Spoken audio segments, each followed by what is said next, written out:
नमस्कार दोस्तों, आप सभी का एक बार फिर से स्वागत है हमारे YouTube चैनल दीप जीएस फाउंडेशन में। जैसा कि आप लोगों को पता है कि हमारे YouTube चैनल पे एक सीरीज स्टार्ट करी गई है 10-10 क्वेश्चन की, जो एनटीपीसी और ग्रुप डी की लोगों के लिए बहुत ही फायदेमंद साबित होने वाली है, क्योंकि इसमें 10 क्वेश्चन दिए जाएंगे या फिर सॉल्व कराए जाएंगे जो कि आपके ग्रुप डी या एनटीपीसी में पहले आ चुके हैं। प्रीवियस ईयर क्वेश्चन है जिसको सॉल्व करने पे बहुत से ऐसे क्वेश्चन होते हैं जो दोबारा रिपीट किए जाते हैं, और बहुत से ऐसे क्वेश्चन होते हैं जो एक क्वेश्चन देखने के बाद दूसरा समझ में आ जाता है। और हम आपको ऐसे क्वेश्चन को सॉल्व कराएंगे कि एक क्वेश्चन में आपको जो थ्योरी होगी उसको भी डिटेल से बताया जाएगा, क्वेश्चन तो सॉल्व कराया ही जाएगा और थ्योरी भी आपको बताई जाएगी। तो चलिए स्टार्ट करते हैं।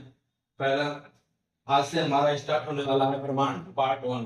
पार्ट इससे पहले जो वीडियो था उसमें हमने नॉर्मली भूगोल के कुछ क्वेश्चन दिए थे, लेकिन एक अच्छी सीरीज स्टार्ट करने के लिए हम सोचते हैं कि बढ़िया से एक टॉपिक वाइज आप लोगों को वीडियो दिया जाए, ताकि आपको देखने में आसानी हो और समझने और आगे क्वेश्चन देखने में आसानी हो हम लोगों को लिए। तो चलिए स्टार्ट करते हैं। पहला क्वेश्चन हम देखते हैं। पहला क्वेश्चन है, इस ब्रह्मांड में प्रत्येक वस्तु जो पदार्थ से निर्मित है उसे वैज्ञानिकों ने क्या कहा है? तो इसको आप सॉल्व करने की कोशिश कीजिए। आपके ऑप्शन है, पहला क्रिस्टल, दूसरा ठोस, तीसरा द्रव या फिर द्रव्य। तो अपने से क्वेश्चन को सॉल्व करने की कोशिश कीजिए।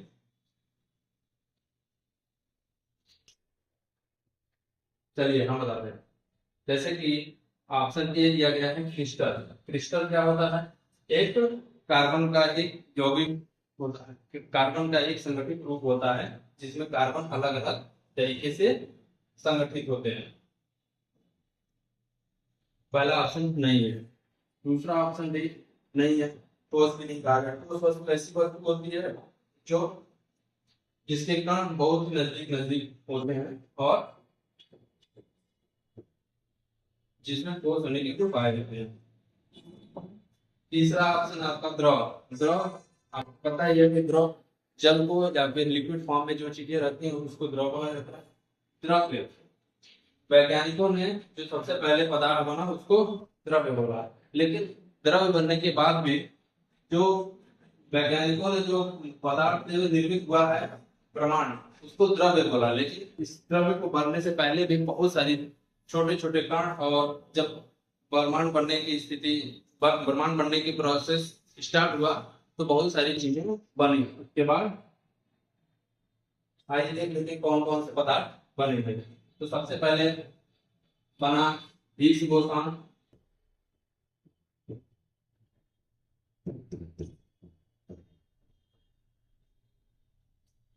उसके बाद बना क्वार्क।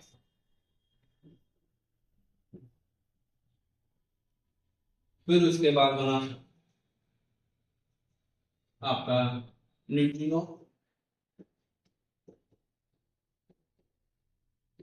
फिर उसके बाद इलेक्ट्रॉन।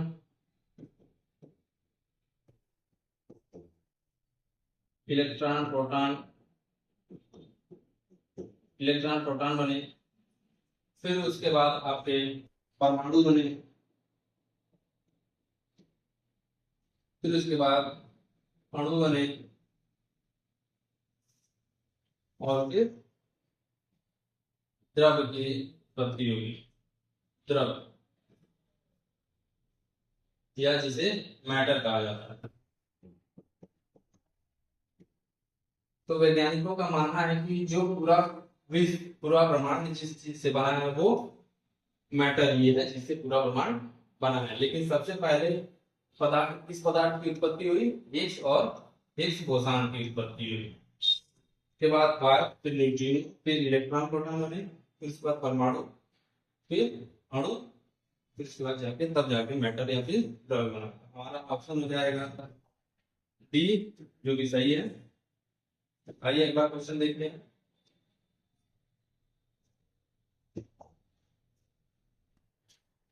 अगला क्वेश्चन है,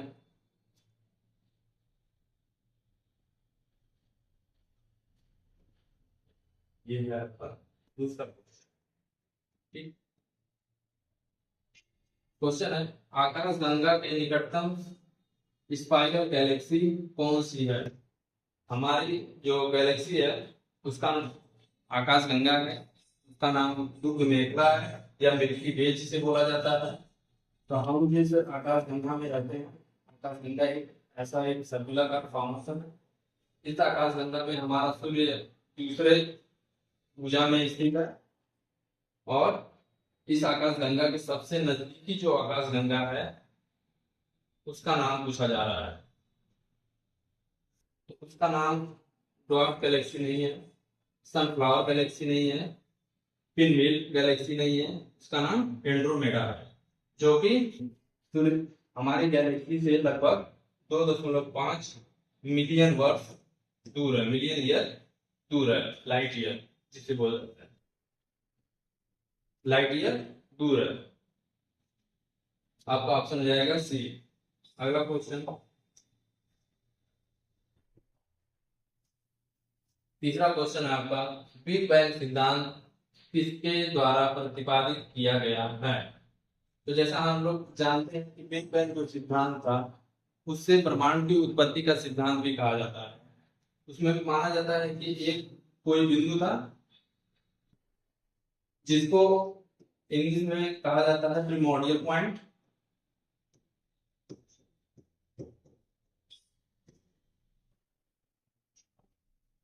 प्रिमोर्डियल पॉइंट या इसी को सिंगुलैरिटी वेव कहा जाता है।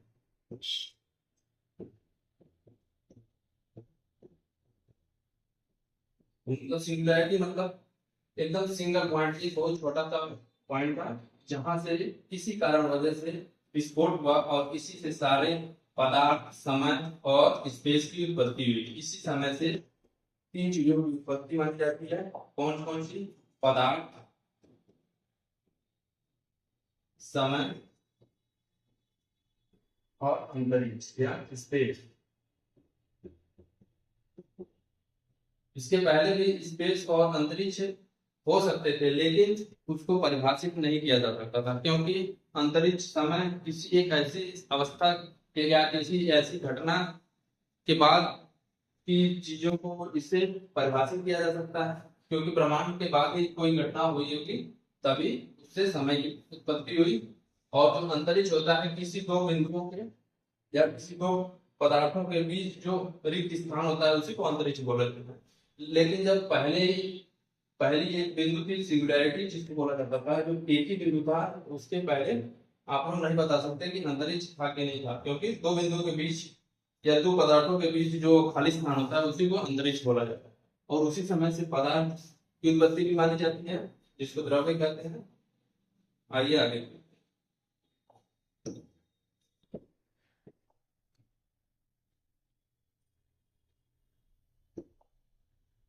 आपका चौथा क्वेश्चन है, हमारा ब्रह्मांड कितने हमारा ब्रह्मांड कितना पुराना है? तो जैसा कि हम लोग जानते हैं ये सिंपल सा क्वेश्चन है, इसमें बहुत ज्यादा दिमाग लगाने की जरूरत नहीं है। तो आपका पहला ऑप्शन इससे हो जाएगा, 13.7 बिलियन वर्ष पुराना है। ये गलत हो गया। अगला क्वेश्चन देखते हैं। इसमें जॉर्ज लेमेंत्रियर का संबंध किस क्षेत्र से जुड़ा है? तो जो जॉर्ज लेमेंत्रियर थे उन्होंने 1927 ईस्वी में बताया कि हाँ बिग बैंग थ्योरी दिया। Big bang theory, big bang सिद्धांत, जिसमें उन्होंने बताया कि ब्रह्मांड की उत्पत्ति कैसे हुई है, या फिर जिसे महाविस्फोट भी कहा जाता है, महाविस्फोट का सिद्धांत दिया। तो जॉर्ज लेमेंत्रियर आपका ये सही हो जाएगा। चलिए अगला क्वेश्चन देखते हैं। अगला क्वेश्चन आपका, आकाश गंगा मिल्की वे का आकार कितना है? का आकार है कैसा? मिल्की वे का आकार ऐसा है। तो हमारी जो आकाश गंगा है उसका नाम मिल्की वे है। मिल्की वे या दुग्ध मेघना, दुग्ध मेघना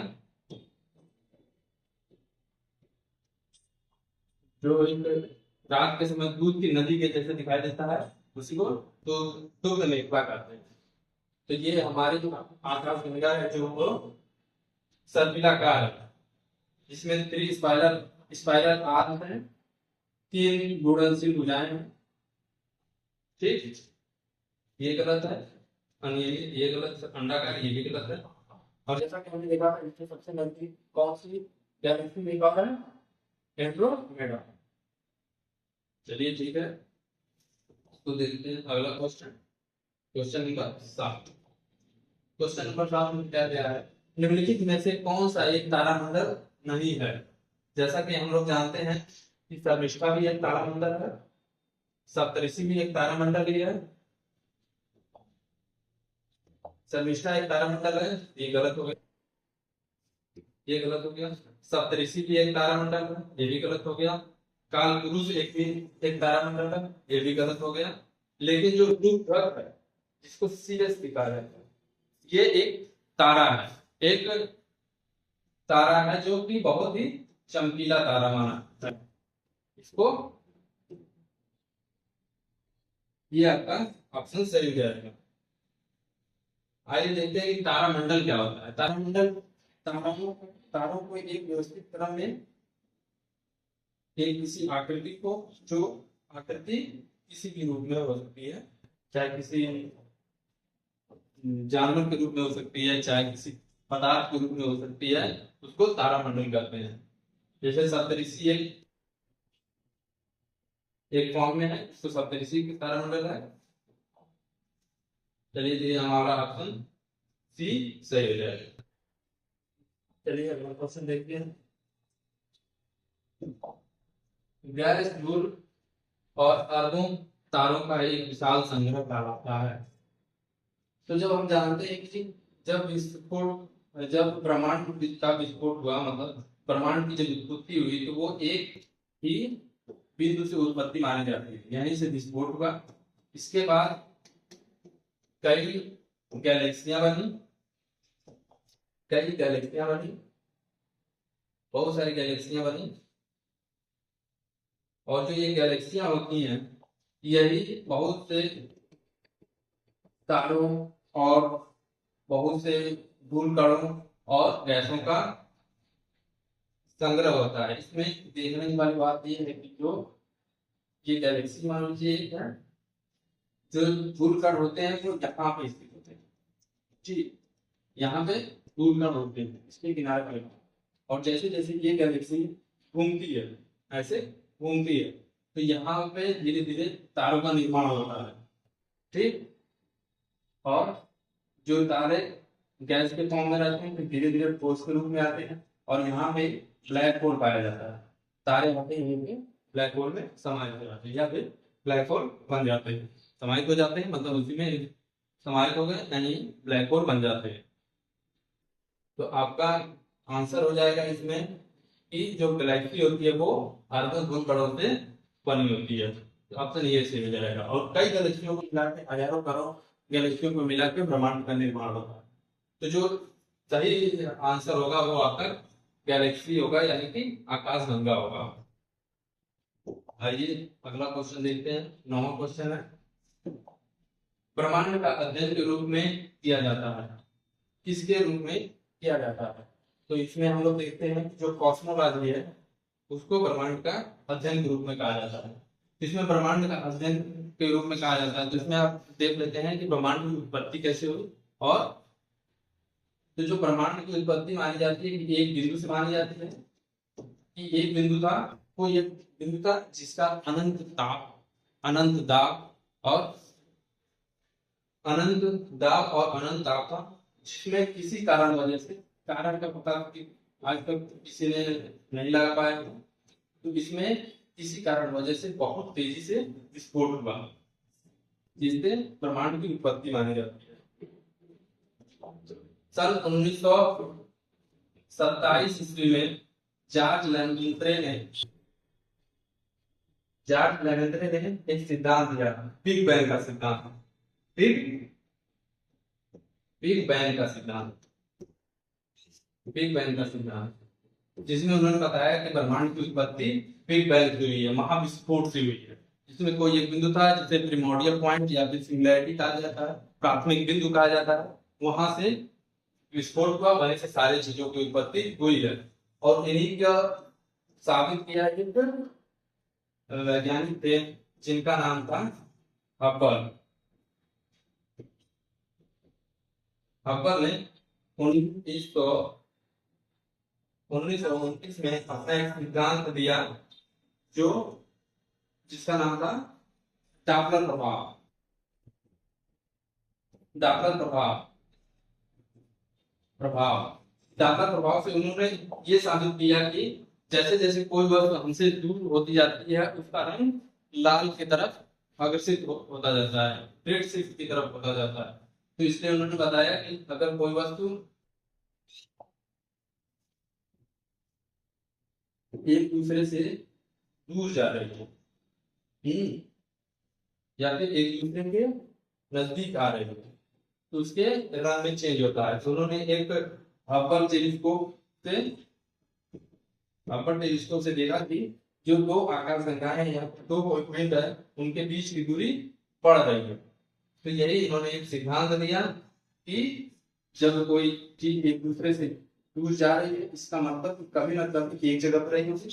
जब कोई भी मान लीजिए किसी चीज को खींचा जाए तो यानी कि एक जगह पर रहा होगा तभी किसी चीज को खींचा जा रहा है। तो ऐसे उन्होंने बताया कि ब्रह्मांड में जो था एक पॉइंट पे था और वहीं से फिर फैल रहा है। तो ये इसका एक प्रमाण देते हैं एडविन हब्बल। चलिए तो ये आपका कॉस्मोलॉजी सही हो जाएगा। अगला क्वेश्चन देखते हैं।